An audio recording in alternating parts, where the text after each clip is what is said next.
नमस्कार दोस्तों, स्वागत है आपका हमारे YouTube चैनल में।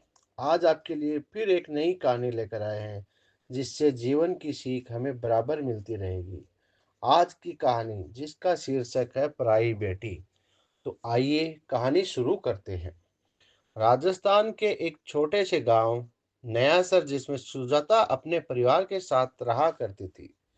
सुजाता के एक बेटी और एक बेटा हंसी खुशी अपना जीवन गुजार रहे थे। एक दिन सुजाता की बेटी अपने ससुराल से पीर आई हुई थी और कुछ दिन पीर रहने के बाद बेटी वापस ससुराल जा रही थी।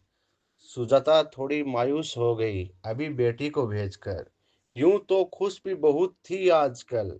अभी बेटे की शादी जो हुई है, बहू भी उनकी पसंद की है और बेटी अपने परिवार में खुश है।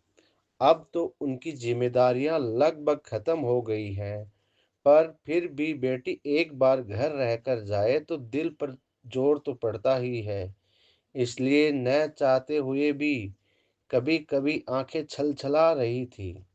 अचानक उन्हें एक याद आया कि एक लिफाफा जो अंजू उन्हें जाते हुए थमा गई थी, कि मम्मी इसे फुर्सत में बैठकर पढ़ना और विचार करना। अंजू एक सुलझी हुई और अच्छे व्यक्तित्व की लड़की थी।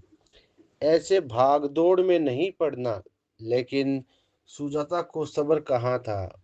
उन्हें जल्दी थी और कमरे में जाकर उन्होंने खत को खोला। उसे खोलते ही वो पढ़ने बैठ गई। उसमें लिखा था, माँ, बहुत खुश हूँ कि आप अब माँ से एक सास भी बन गई। यूं तो मेरी शादी के बाद ही आप सास बन गई थी, लेकिन फिर भी सास बहू के रिश्ते की अलग बात है। मैं जानती हूँ आप एक अच्छी माँ होने के साथ-साथ अच्छी सास भी बनेंगी, पर फिर भी कुछ बातें जो मैं आपसे कहना चाहती हूँ, जो मैंने खुद देखी है और महसूस की है। बहुत कोशिश की आपसे खुद कहूँ, पर हिम्मत नहीं जुटा पाई, तो इस खत में लिख रही हूँ। जानती हूँ मैं आपकी इकलौती बेटी हूँ, जिसके कारण आप मुझे बहुत प्यार करती हैं। आपकी हर चीज़ मेरी पसंद से होती है, फिर चाहे वो घर के पर्दे, चादर, पैंट हो या आपकी साड़ियाँ, ज्वेलरी, कुछ भी।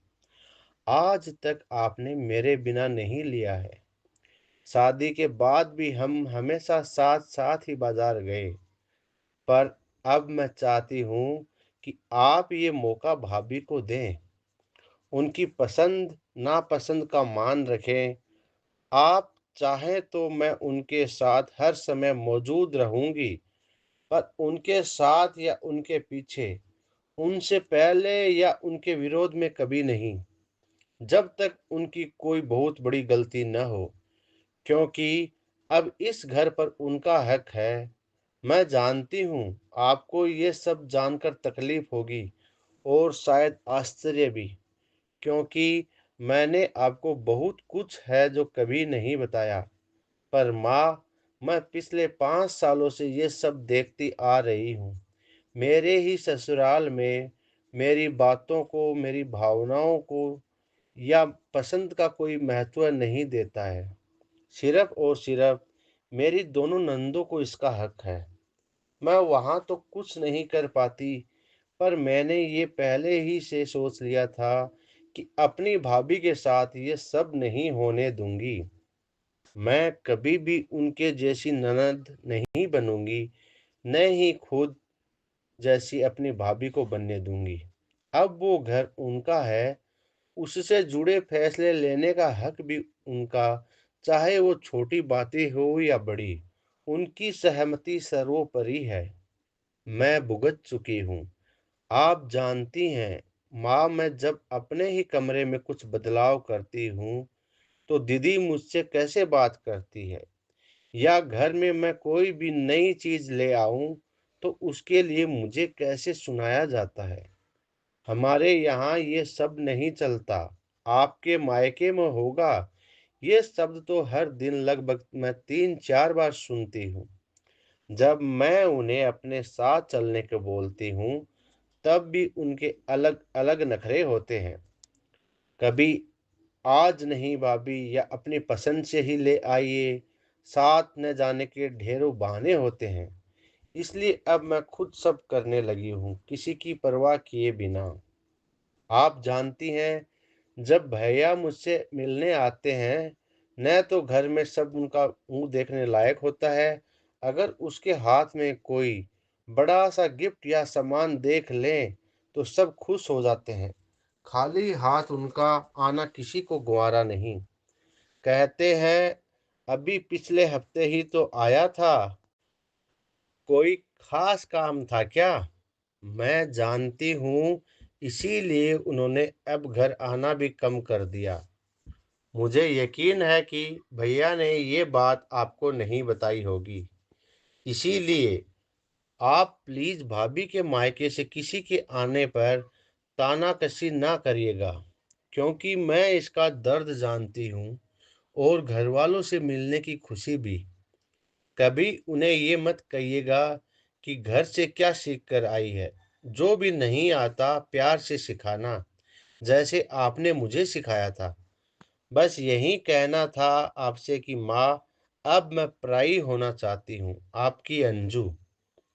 सुजाता की आंखें भर आई, गला रुंध सा गया, मुंह से एक शब्द नहीं निकल रहा था।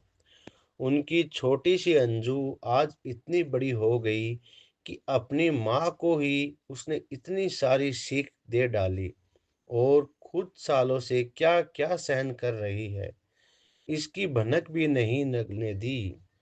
सुजाता ने अंजू से बात करने के लिए फ़ोन उठाया। उधर से हेलो के जवाब में सन्नाटा था, तो इधर एक कंपी थी।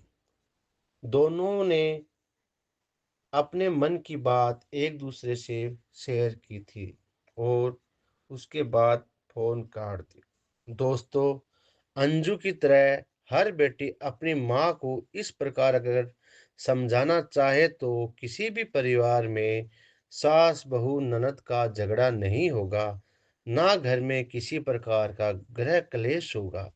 इसलिए अपनी बहू की भावनाओं को ज़रूर समझें। वो भी अपना सब कुछ छोड़कर नया जीवन शुरू करती है। उसका साथ दें, सहयोग करें और उसकी भावनाओं को समझें। धन्यवाद। आपको यह कहानी कैसी लगी? कमेंट बॉक्स में आप हमें ज़रूर बताएं। साथ ही आप हमारे चैनल पर नए हैं तो चैनल को सब्सक्राइब करें, लाइक करें और अपने दोस्तों को शेयर ज़रूर करें। धन्यवाद आपका।